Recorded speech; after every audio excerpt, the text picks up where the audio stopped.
Today we're going to be making applesauce. We were lucky enough to get about 20 pounds of organic unsprayed apples from a neighbor, and being that they are organic and unsprayed, these apples do have some defects. The nice thing about the way we'll be processing these today is those defects don't matter too much. We can mostly throw everything in. What I am going to be looking for is any bug-eaten spots that look too yucky, any bruising that's too severe.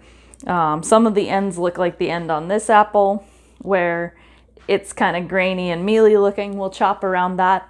Other than that, because we're going to be using our Johnny Appleseed processing mill, which we'll show you here in a little bit, all we really have to do is chunk these apples up into pieces about 2.5 inches square. And then we're going to boil those for about 5 to 7 minutes, and that will soften them up enough that they'll go right through the food mill. We don't have to peel them, we don't have to remove the core or any of the seeds. The food mill will do all of that for us. It's actually a really cool device, so we're excited to show you how that works.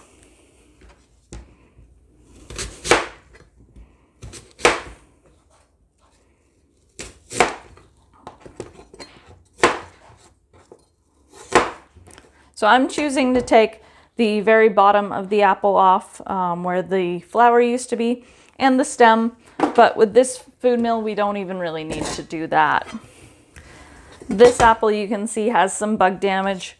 We will definitely cut that off because we don't want that as part of our applesauce. And once we're done milling all this and straining everything, both the apple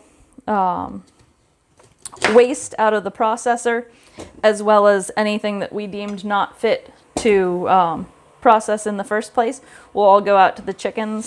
They had a big batch of this last night and they really enjoyed that.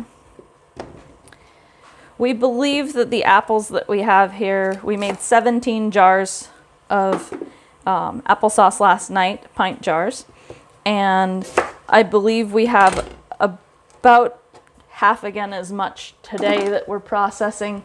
So ultimately I think we'll end up between 40 and 50 jars of applesauce most likely out of all these apples.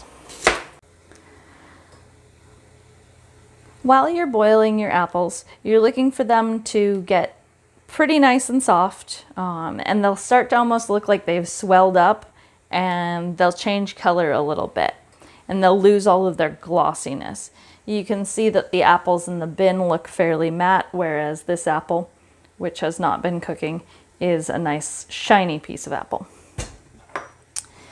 And you'll also see that the skins, as they start to get ready, will start to separate off of the apple, just like that one there is doing. And that's a pretty good indication that they are ready to run through the mill. Because that one was one from the bottom of the pot, these need probably another minute or two, and then we'll get started showing you what the new food mill does. So Ryan is emptying the bowl of cooked apples into the hopper here, and this is a hand crank machine. So as you can see, he's turning it, and all of the pulp is going to come out into this bucket here. You can see it starting to come out the nozzle, and all of the applesauce is going to end up right down there in that Pyrex pan. And you can see this makes a really nice, clean looking applesauce, and it's very simple. It's easy to crank, and all of that dried pulp will come right out the far end.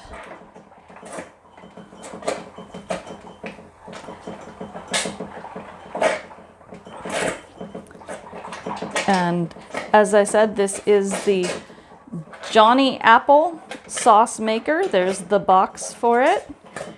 We just got this in the last couple days, and so this is our second time trying it after we used it last night to make 17 jars of applesauce.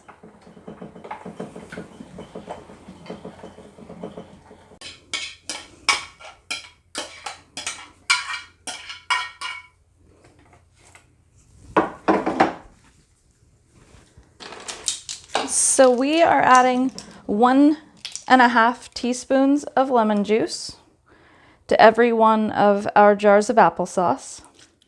You could also use ascorbic acid and soak your apples in that prior to boiling them, but we had the lemon juice on hand.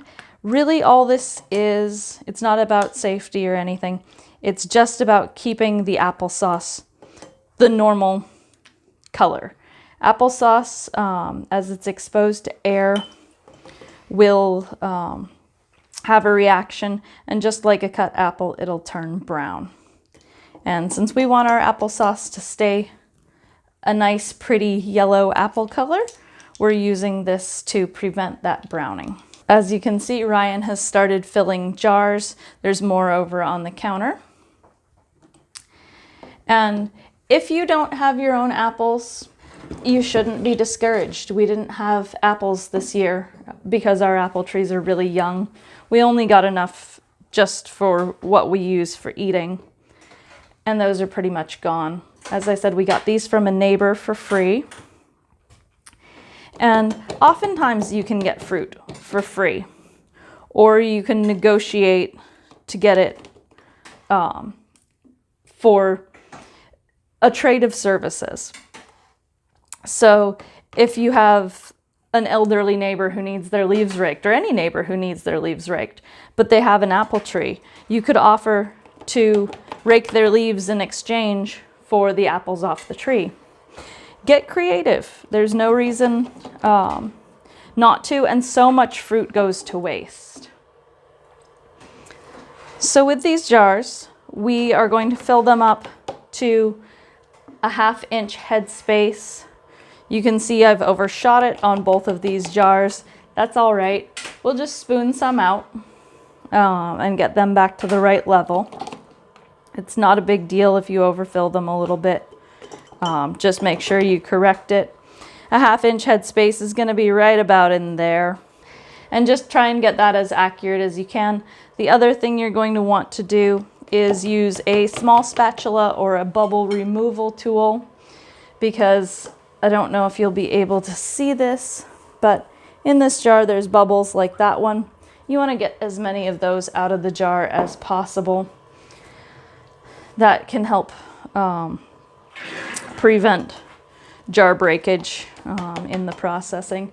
We will water bath can this because applesauce is a high enough acid food that you do not need to pressure can it. These will be processed for 15 minutes. So here I'm just taking a little bit of the excess applesauce out of this jar. I'm putting it in another jar that was a little bit low. And we're gonna see those bubbles in there. And go ahead and scoot them out. The other extremely important step in this process is to make sure that we wipe down our jar rims. If there's any food on the jar rims, they won't seal properly, so you want to take either a clean towel or a clean paper towel and just go ahead and wipe around the rim. Just get it a little damp and just make sure that there's no food particles at all on the rims. And then you'll have your lids and bands ready. You'll just go ahead and put those on. And those should be a nice finger snug. You don't want to crank these down really hard.